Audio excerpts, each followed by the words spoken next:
भारतवर्ष में सभी अयोग्य राजाओं का नष्ट करके आचार्य चाणक्य ने भारत के राजा चंद्रगुप्त मौर्य को बनाया और अपनी प्रतिज्ञा पूरा होने के बाद उन्होंने अपनी चोटी अपने शिखा को बांध लिया।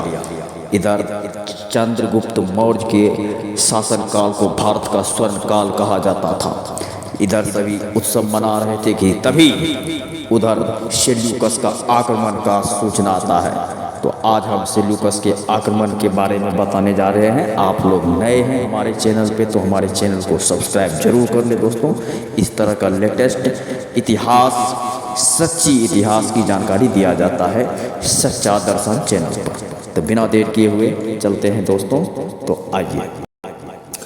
शायद ईश्वर भी यह जानना चाहता था कि आचार्य चाणक्य का चयन उचित है या नहीं, अर्थात चाणक्य ने चंद्रगुप्त को राजा बनाकर ठीक किया है या नहीं। मानो जैसे कि ईश्वर को भी इन्हीं प्रश्नों का उत्तर चाहिए था और इसलिए कुछ ही वर्षों के बाद सेल्यूकस के आगमन की सूचना प्राप्त हुई। चंद्रगुप्त की परीक्षा का अवसर आ पहुंचा था। सेल्यूकस को सेलेउक, निकेटौर आदि नामों से भी संबोधित किया जाता है। इसका जन्म 358 ईसा पूर्व में हुआ था और मृत्यु 281 ईसा पूर्व में हुई थी। यह सिकंदर का सेनापति था।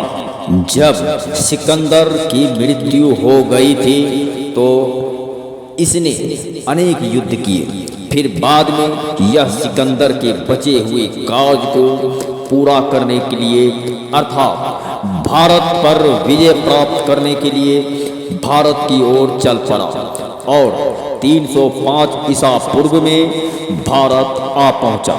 लेकिन चंद्रगुप्त अपने कर्तव्य की कसौटी पर पूरी तरह से खरा उतरा।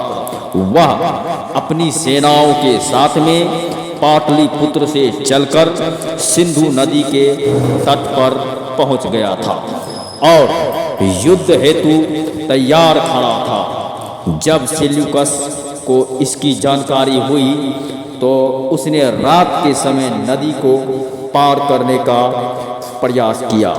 लेकिन चंद्रगुप्त एक कुशल सेनापति भी था और प्रत्येक परिस्थिति के लिए तैयार था।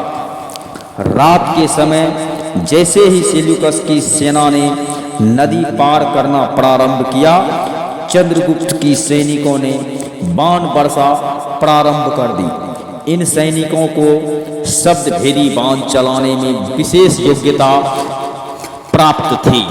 शब्दभेदी बाण चलाने से तात्पर्य अपने लक्ष्य को देखे बिना ही केवल आवाज के आधार पर बाण चलाने से है। इस प्रकार से चंद्रगुप्त के सैनिकों ने अपनी बाण वर्षा से सेल्यूकस की सेना को नष्ट करना प्रारंभ कर दिया। तब सेल्यूकस ने अपनी बची हुई सेना को वापस बुलाया और सुबह होने पर नदी पार करके पुनः युद्ध प्रारंभ किया। परंतु चंद्रगुप्त के वीर सैनिकों ने अपने अपार पराक्रम का परिचय दिया और शत्रुओं का विशेष संहार किया। शाम होते होते सेल्यूकस अपनी हार स्वीकार कर चुका था। तब युद्ध रोक दिया गया और परस्पर वार्ता करने के लिए सेल्यूकस तैयार हो गया। और उस वार्ता में क्या हुआ इसके विषय में मैं अगले वीडियो में चर्चा करूंगा। दोस्तों हमारे चैनल पे बने रहें, हमारे वीडियो को लाइक करें, फॉलो करें और हमारे चैनल को सब्सक्राइब जरूर कर लें ताकि इस तरह का सच्चा इतिहास का दर्शन हम आप लोगों को करा सकें। जी हाँ, नमस्कार दोस्तों, जय हिंद, जय भारत।